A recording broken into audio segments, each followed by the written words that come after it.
ఇనా నాకు ఇవ్వాలనున్నా తిరిగిస్తావో లేవో అన్న సంశయంతో ఇవ్వలేకపోయాను. కాని ఎప్పటికైనా తిరిగిస్తావనే నమ్మకం కలిగి ఇప్పుడిద్దామనుకుంటున్నాను. 500 నోట్లు 1000 నోట్లు చాలా ఉన్నాయి.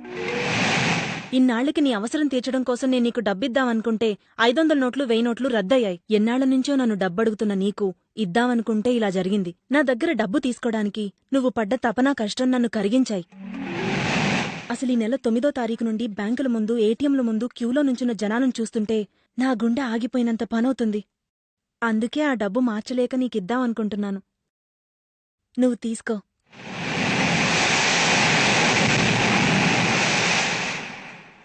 ఇంకొకసారి చెప్పు. ఆ డబ్బు నీకిస్తాను. మరొక్కసారి చెప్పు. ఆ డబ్బు నీకే. ఈ ఒకే ఒక మాట కోసం ఇన్నాళ్ళు నీ చుట్టూ తిరిగాను. నా అవసరాలను నీతో చెప్పుకున్నాను.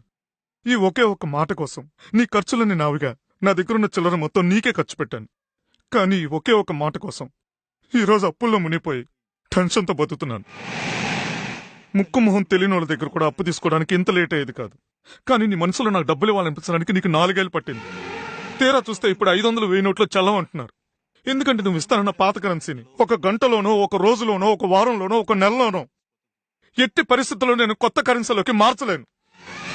కేవలం నేను ఒక్కనే కాదు, ప్రతి ఒక్కరూ తమ దగ్గర ఉన్న డబ్బును మార్చడానికి వైజాగ్ జగదంబ సెంటర్లో, బెజవాడ బెన్ సెంటర్లో, హైదరాబాద్ అబీట్స్ లో, గుంటూరు జిన్నా టవర్ సెంటర్లో, ఒకటంటే భారతదేశంలోని ప్రతి ఊర్లోనూ ప్రతి బ్యాంకు ముందు స్వచ్ఛమైన కరెన్సీ కోసం పిచ్చోళ్ళగా క్యూలో నుంచుంటున్నారు. వాళ్ళ అవసరాన్ని కష్టాన్ని ఏ బ్యాంకు కూడా అర్థం చేసుకోవట్లేదు. అయినా వాళ్ళంతా సామాన్యుడి అవసరాలు తీర్చరు. కోట్లు బ్లాక్ మనీ ఉన్న మాల్యా లాంటి వాళ్ళు ఉన్నారే, వాళ్ళ అవసరాలు తీరుస్తారు. డబ్బు మనిషి గౌరవాన్ని ఇస్తుంది, హీరోని చేస్తుంది, అవసరమైతే నాయకుని చేస్తుంది.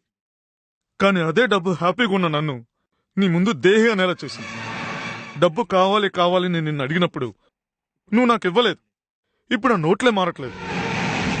ఆ మారని నోట్లు ఇప్పుడు నువ్వు నాకు తీసుకొచ్చిస్తానంటే ఏం లాభం? అయినా ఇప్పుడు ఆ డబ్బు నువ్వు నీ పర్సనల్ లోన్స్ క్లియర్ చేసుకోవడానికి వాడితే మంచిది. ఏదో చిన్న చిత్తగా పనులు చేసి నేను సంపాదించుకున్న 100 నోట్లు 50 నోట్లు చాలా విలువైనవి.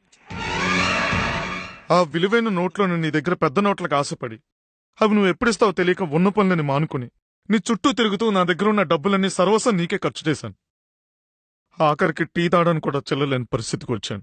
ఈ పరిస్థితుల్లో నేను ఉన్నప్పుడు కూడా ఆ నోట్లు నువ్వు నాకు వచ్చి ఇస్తానంటే ఆ డబ్బు మార్చే శక్తి నాకు లేదు. కేవలం నేను ఒక్కనే మార్చలేను అనుకోకు. మన దేశంలో ఇప్పటికిప్పుడు ఎవడో కూడా ఈ డబ్బును మార్చలేడు. అన్ని రూల్స్ పెట్టాడు మోడీ. బ్యాంకు ముందు క్యూలో నిలబడే టైం అయింది. Good bye. ప్లీజ్ గణేష్, ఒక్కసారి నా మాట విను. పైకి చెప్పుకోలేకపోతున్నాను కాని నాకు చాలా అవసరాలున్నాయి. నా దగ్గరున్న 5 లక్షలు పట్టుకెళ్ళి ఒక్క 20,000 100 నోట్లివ్వు. ఒక 4 రోజులు టైం పట్టినా పర్వాలేదు. నేను నీకోసం వెయిట్ చేస్తూ ఉంటాను. అంతకన్నా టైం కావాలన్నా కూడా ఇస్తాను.